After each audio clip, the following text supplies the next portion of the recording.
संकट के इस समय में देश की एक और तैयारी भी बहुत काम आ रही है। पिछले 10-11 साल में इथेनॉल के उत्पादन और उसकी ब्लेंडिंग पर अभूतपूर्व काम हुआ है। एक दशक पहले तक देश में सिर्फ 1-1.5% इथेनॉल ब्लेंडिंग कैपेसिटी थी। आज हम पेट्रोल में 20% इथेनॉल ब्लेंडिंग के करीब पहुंच रहे हैं। इसके कारण प्रति वर्ष करीब 4.5 करोड़ बैरल कम ऑयल इंपोर्ट करना पड़ रहा है। ऐसे ही रेलवे के बिजलीकरण से भी बहुत बड़ा फायदा हो रहा है। अगर रेलवे का इतना बिजलीकरण न होता तो हर साल करीब 180 करोड़ लीटर डीजल अतिरिक्त लगता। ऐसे ही हमने मेट्रो का नेटवर्क बढ़ाया है। 2014 में जहां देश में मेट्रो नेटवर्क 250 किलोमीटर से भी कम था, आज ये बढ़कर करीब 1100 किलोमीटर हो गया है। हमने इलेक्ट्रिक मोबिलिटी पर बहुत अधिक बल दिया। केंद्र सरकार ने राज्यों को 15,000 इलेक्ट्रिक बसें चलाने के लिए दी हैं। आज जिस स्केल पर वैकल्पिक ईंधन पर काम हो रहा है, उससे भारत का भविष्य और सुरक्षित होगा।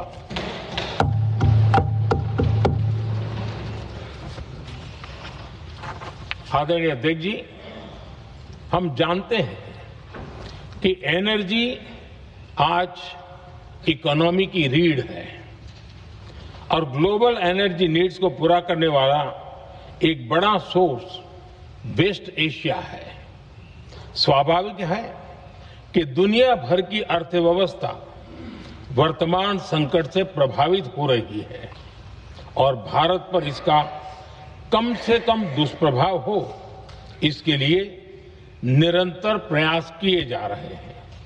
सरकार इसके शॉर्ट टर्म, मीडियम टर्म और लॉन्ग टर्म ऐसे हर असर के लिए एक रणनीति के साथ काम कर रही है। आज भारत की इकोनॉमी के फंडामेंटल्स मजबूत है।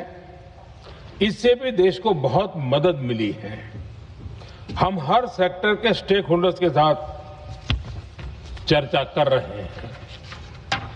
जहां भी जरूरत है उस सेक्टर को आवश्यक सपोर्ट दिया जा रहा है। भारत सरकार ने एक इंटर मिनिस्ट्रियल ग्रुप भी बनाया है। ये ग्रुप हर रोज मिलता है और हमारे इंपोर्ट एक्सपोर्ट में आने वाली हर दिक्कत का आकलन करता है और ये ग्रुप आवश्यक समाधान पर भी निरंतर काम करता है। मुझे पूरा भरोसा है कि सरकार और इंडस्ट्री के साझा प्रयासों से हम परिस्थितियों का बेहतर सामना कर पाएंगे। माननीय अध्यक्ष जी, एक बड़ा सवाल ये है कि युद्ध का खेती पर क्या प्रभाव होगा। देश के किसानों ने हमारे अन्न के भंडार भर रखे हैं, इसलिए भारत के पास पर्याप्त खाद्यान्न है। हमारा ये भी प्रयास है कि खरीफ सीजन की ठीक से बुआई हो सके। सरकार ने बीते सालों में आपात स्थिति से निपटने के लिए खाद की पर्याप्त व्यवस्था भी की है। अतीत में भी हमारी सरकार ने दुनिया के संकटों का बोझ किसानों पर नहीं पड़ने दिया था। कोरोना और उस समय के युद्धों के दौरान उस समय भी ग्लोबल सप्लाई चेन में डिस्ट्रप्शन आ गई थी। दुनिया के बाजार में यूरिया की एक बोरी 3,000 रुपये तक पहुंच गई, लेकिन भारत के किसानों को वही बोरी 300 रुपये से भी कम कीमत में उपलब्ध कराई गई। अध्यक्ष जी, देश के किसानों को इस प्रकार के संकटों से बचाने के लिए भी बीते वर्षों में अनेक कदम उठाए गए हैं। पिछले एक दशक में देश में 6 यूरिया प्लांट शुरू किए गए हैं।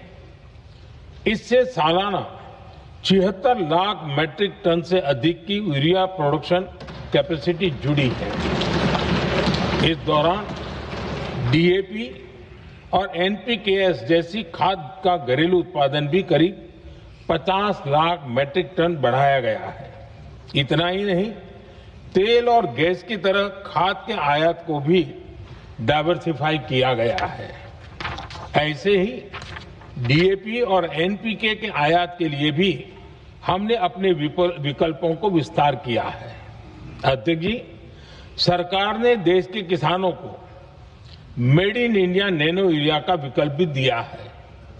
सरकार किसानों को प्राकृतिक खेती के लिए भी प्रोत्साहित कर रही है। पीएम कुसुम योजना के तहत किसानों को 22 लाख से ज्यादा सोलर पंप दिए गए हैं। इससे भी डीजल पर उनकी निर्भरता कम हुई है। मैं सदन के माध्यम से देश के किसानों को विश्वास दिलाता हूं कि सरकार किसानों की हर संभव मदद करती रहेगी।